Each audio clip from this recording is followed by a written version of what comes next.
buy some dirty pictures? I don't mean just filthy. I mean notorious.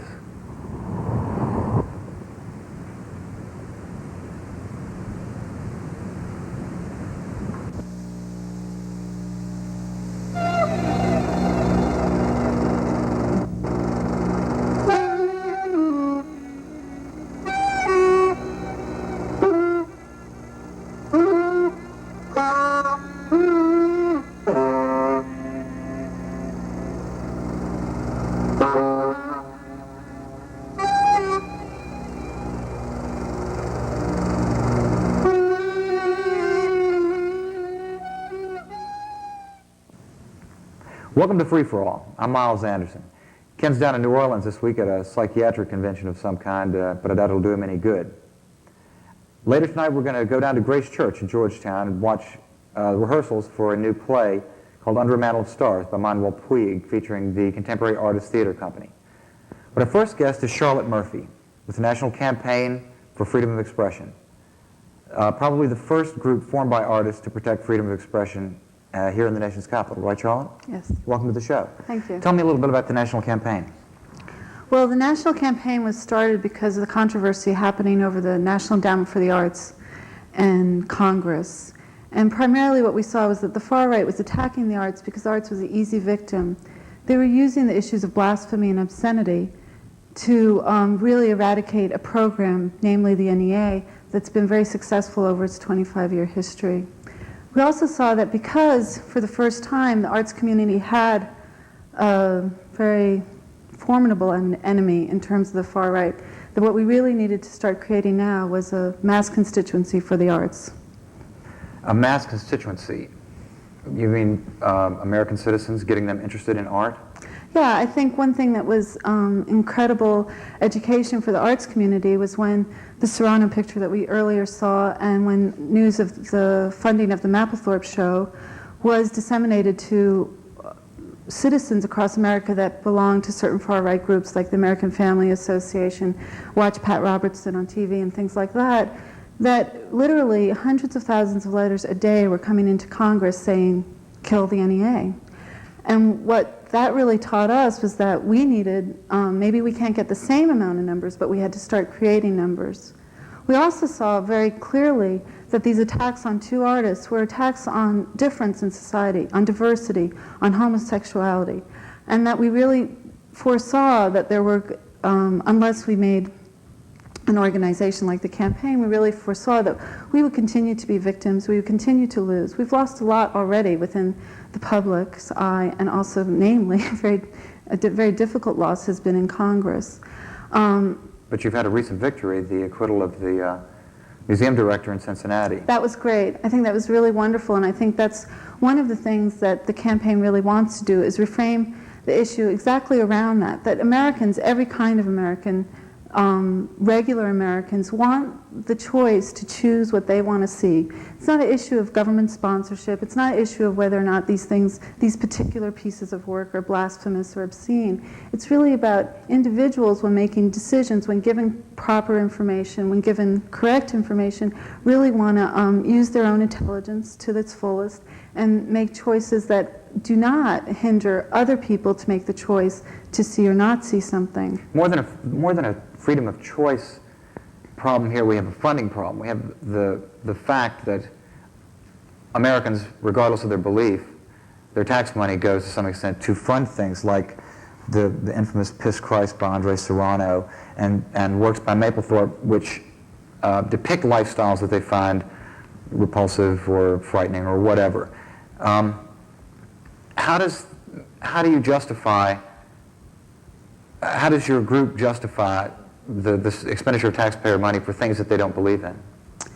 Well, I think first of all, in America, what we all fight for, or I think those of us who feel that we're not fully endorsed, let's say, by society, by government, like the arts, like people of color, like poor people, is that what we fight for is freedom to have the protection of the government, but freedom from the government's heavy hand.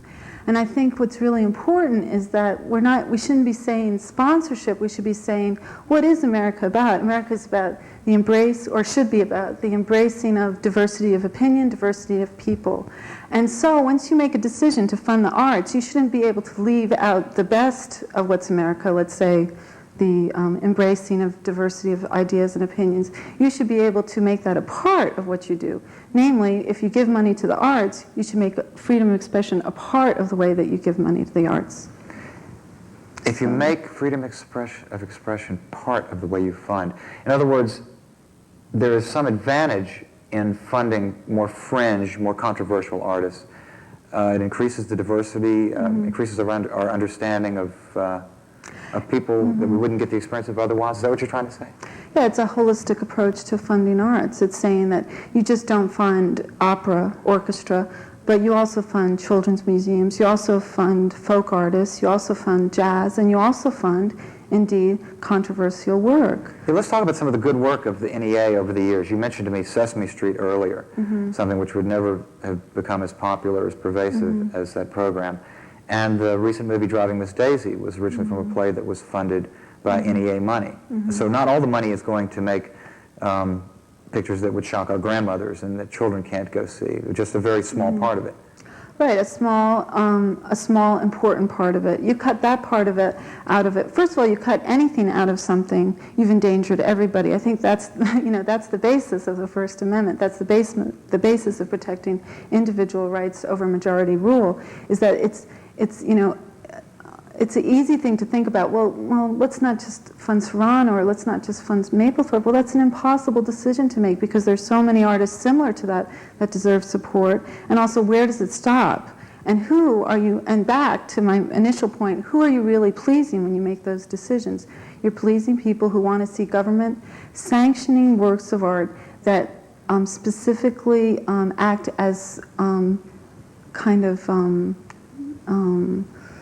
endorsers of a certain American way, a certain American thought. And that's not my American way, that's not my American thought, But on the other hand, don't you have a tyranny of the elite even in the NEA process? How do you choose a Mapplethorpe above, as you say, other artists who are similar? How do you choose to fund a Serrano? Who does and why? I think Isn't that a separate kind of elitism that the so-called experts, the people who are chosen to review grants, why were they chosen among all the others who exploit the same area?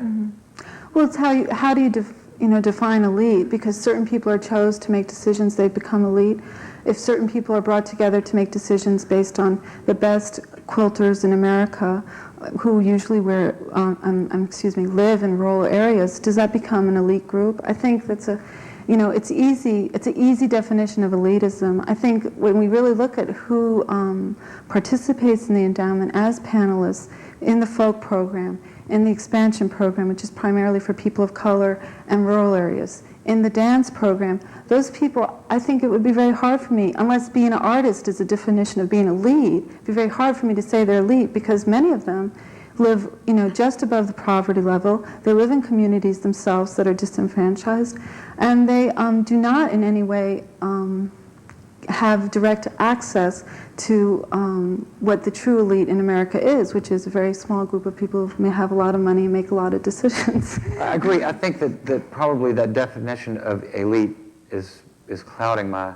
idea, but I believe that under any administration, under any set of guidelines, whether Donald Wildman and Jesse Helms headed up the NEA, or whether Andre Serrano and Mapplethorpe headed up the NEA, you have to make decisions, you have to censor, you have to not fund 98% of the people who apply to you for grants. That the choice in itself is merely a matter of which of the philosophy of the leadership, or the elite, or the panel members, or whatever, a bunch of politically appointed members.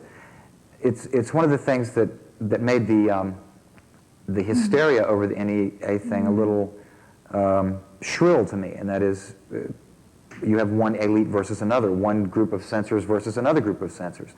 Isn't this really the two? Or is the NEA looking for the ultimate in diversity when they choose these types of things, or the ultimate in recognizability? Well, there are a number of points in what you're saying. I think I have to just clarify my own definitions of censorship. Not getting money, to me, is not a form of censorship.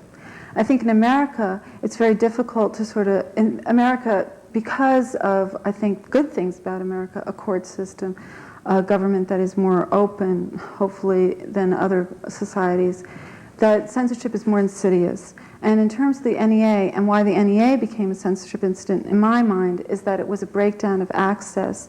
I don't think artists are not going to create what they want to do, and I think that's something about America that's very wonderful. They will not be sent to jail.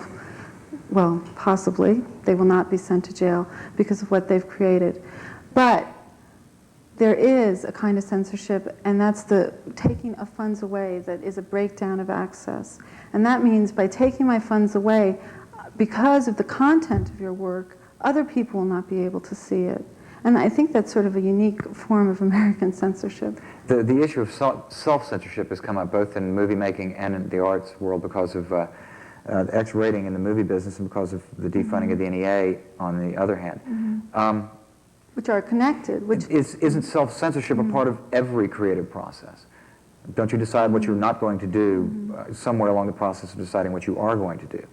I think the word is integrity. The word that you for an artist, I think an artist of integrity, who's, whether they're working in traditional experimental work, is that when they apply to anybody, a government, a private foundation, or apply for in the marketplace, so to speak, for someone to buy their work, is the thing that makes them want to participate and the thing that allows them to participate and continue to participate with benefit to themselves as a person and benefit to their work, is that the transaction was based upon integrity.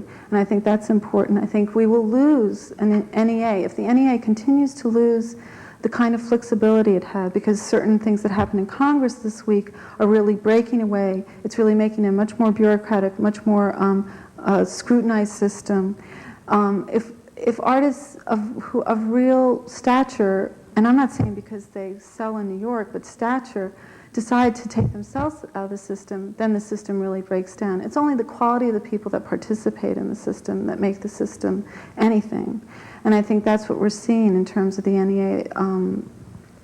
I don't know how exactly I'm responding to your question, but... No, that was great. I haven't heard it put as succinctly as that, with the idea of the integrity of the artist being really the bottom line, not the marketplace or anything else. Yourself, I think it was really interesting to me. Scorsese, in making Goodfellas, said that he really had to use Robert De Niro. It wasn't his first choice, but basically to get the studio backing that he needed, he had to use De Niro. And I think he continued to make that film, and I think that's regret on his part, and it's a regret of how the system works. But I would be hard-pushed to call that a compromise, one that really tears out the integrity of the artist and the integrity of the work made in the long run. Well, I hope I don't tear out the integrity of this interview. We're going to have to wrap up. Okay. We're going to be back in a couple of minutes with the Contemporary Arts Theater Company, right after this word on, appropriately, censorship from Art Grant.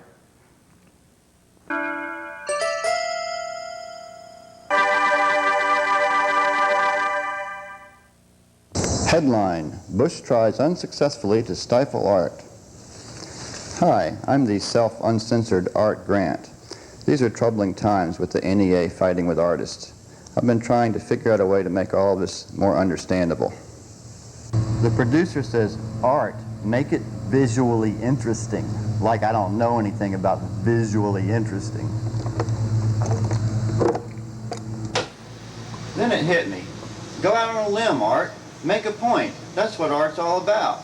What if famous artists had listened to all the criticism, like, hey, Seurat, no dots, or, hey, Picasso, you can't put both eyes on the same side of the face.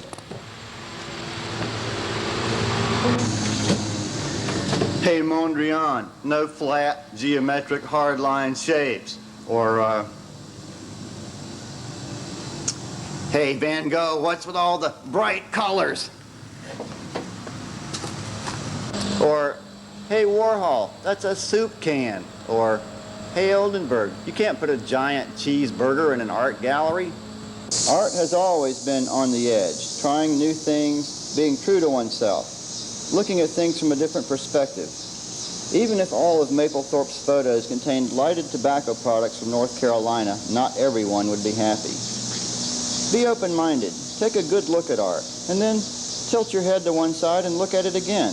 That's what art appreciation's all about. Thanks for being. I'm Art Grant. This has been, you call this art? Godzilla flick.